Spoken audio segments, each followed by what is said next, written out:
ശ്രീമന്നാരായണീയം ദശകം 5 വിരാട് പുരുഷോൽപത്തി. അഗജാനന പത്മാർക്കം ഗജാനനമഹർനിശം അനേകദം തം ഭക്താനാം ഏകദന്തമുപാസ്മഹേ. സരസ്വതി നമസ്തുഭ്യം വരദേ ജ്ഞാനരൂപിണി. വിദ്യാരംഭം കരിഷ്യാമി സിദ്ധിർഭവതു മേ സദാ. ഗുരുർബ്രഹ്മ ഗുരുർവിഷ്ണുർഗുരുർദേവോ മഹേശ്വര.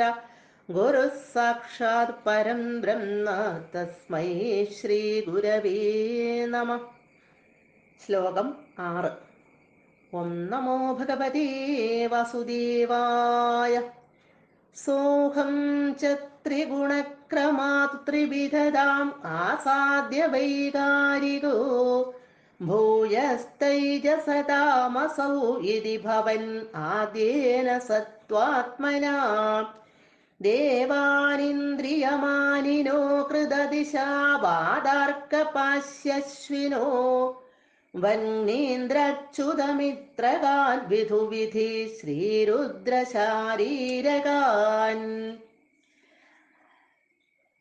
5-ാമത്തെ ശ്ലോകത്തില് മഹത്തത്വം, അതില് സത്വഗുണം പ്രധാനമായിട്ട് വന്ന് അഹം എന്ന ബോധത്തെ, ഞാൻ എന്ന ബോധത്തെ സൃഷ്ടിക്കുന്നു എന്ന് പറഞ്ഞു. പിന്നെ തമോ ഗുണം പ്രധാനമായിട്ട് വന്നിട്ട് അഹങ്കാരത്തെയും സൃഷ്ടിച്ചു എന്ന് പറഞ്ഞു. ഇനി 6-ാമത്തെ ശ്ലോകത്തില് സ അഹം ച, ആ അഹങ്കാരമാകട്ടെ ത്രിഗുണക്രമാത്, സത്വഗുണം, രജഗുണം, രജോ ഗുണം, തമോ ഗുണം, ഈ മൂന്നിൻ്റെയും ക്രമമനുസരിച്ച് ത്രിവിധതാം, 3 വിധത്തിലാവുക എന്ന ആ അവസ്ഥയെ ആസാദ്യ പ്രാപിച്ചു. 3 ഗുണങ്ങളായിട്ട് തിരിഞ്ഞു. സത്വഗുണം, രജോ ഗുണം, തമോ ഗുണം. വൈകാരികവും, അതായത് സാത്വികവും, ഭൂയ, പിന്നെ തൈജസ രാജസവും, പിന്നെ താമസങ്ങളും, ഇതിച്ച ഭവൻ, ഇങ്ങനെ 3 പേരുള്ളതായിട്ട് മാറി. രജോ ഗുണം, തമോ ഗുണം, സത്വഗുണം, ഇങ്ങനെ 3 ഗുണങ്ങളായിട്ട്, പേരുകളായിട്ട് ഉള്ളവയായിട്ട് മാറി. ആദ്യേന സത്വാത്മന, ഈ 3 ഗുണങ്ങളിൽ ആദ്യത്തേതായ സാത്വികം കൊണ്ട്, അല്ലെങ്കിൽ ആ സത്വഗുണം കൊണ്ട്, ദിശ ദിക്ക്, വാദ വായു, അർക്ക ആദിത്യൻ, പാശി വരുണൻ, അശ്വിനീ ദേവന്മാർ എന്നിവരും, ഇതില് സത്വഗുണം കൊണ്ട് ദിക്കുകളും വായുവും ആദിത്യനും വരുണനും അശ്വിനീ ദേവന്മാരും, വന്നീന്ദ്രാച്യുതമിത്രകാൻ, അഗ്നി, ഇന്ദ്രൻ, ഉപേന്ദ്രൻ, മിത്രൻ, പ്രജാപതി എന്നിവരും. വന്നി അഗ്നി, ഇന്ദ്രൻ,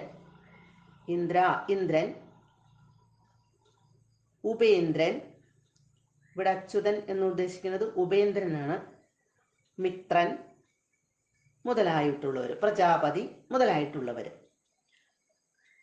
വിധി ശ്രീരുദ്ര ശാരീരകാൻ, വിധു ചന്ദ്രൻ, വിധി ബ്രഹ്മാവ്, രുദ്രൻ ശിവൻ, ശാരീരകാൻ എന്നിവിടെ ഉദ്ദേശിക്കുന്നത് ക്ഷേത്രജ്ഞൻ എന്നിവരും ആയ ഇന്ദ്രിയാമാനിന, ഇന്ദ്രിയങ്ങളുടെ അധിഷ്ഠാതാക്കൾ, ഇന്ദ്രിയങ്ങളുടെ ദേവതകൾ, ദേവാൻ അകൃത എന്നഭിമാനിക്കുന്ന ആ ദേവന്മാരെ അകൃത സൃഷ്ടിച്ചു. ഇവിടെ സാത്വികം എന്ന അഹങ്കാരത്തിന്റെ സൃഷ്ടി പ്രകാരത്തില് ചെവി, ത്വക്ക്, അതുപോലെ നാക്ക്, മൂക്ക്, ഇങ്ങനെയുള്ള ഇന്ദ്രിയങ്ങൾ ഇവിടെ ഉണ്ടായി എന്ന് പറയുന്നു. ജ്ഞാനേന്ദ്രിയങ്ങൾ, അതായത് കണ്ണ്, കാത്, മൂക്ക്, നാക്ക്, ത്വക്ക് എന്നുള്ള ജ്ഞാനേന്ദ്രിയങ്ങളുടെ ദേവതകൾ. പിന്നെ കർമ്മേന്ദ്രിയങ്ങളുടെ ദേവതകൾ, വാക്ക്, കൈ, കാൽ, പായു, ഉപസ്ഥം വിസർജനേന്ദ്രിയങ്ങളാണ്. ഇങ്ങനെയുള്ള കർമ്മേന്ദ്രിയങ്ങളുടെയും ദേവതകൾ.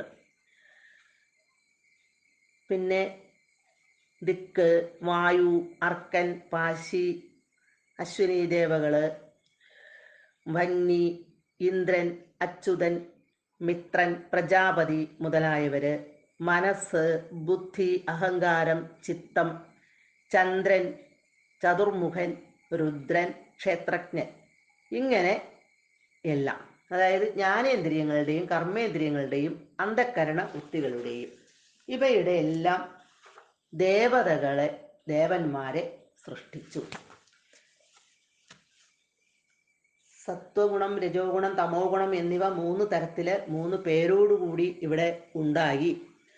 ആ അഹങ്കാരം ത്രിഗുണങ്ങളുടെ 3 ഗുണങ്ങളുടെയും ക്രമം അനുസരിച്ച് 3 വിധത്തിലായി.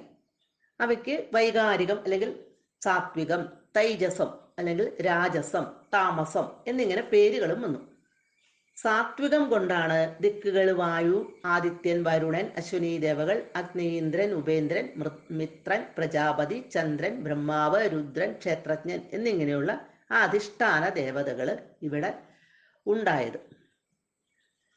സർവത്ര ഗോവിന്ദ നാമ സങ്കീർത്തനം. ഗോവിന്ദ ഗോവിന്ദ.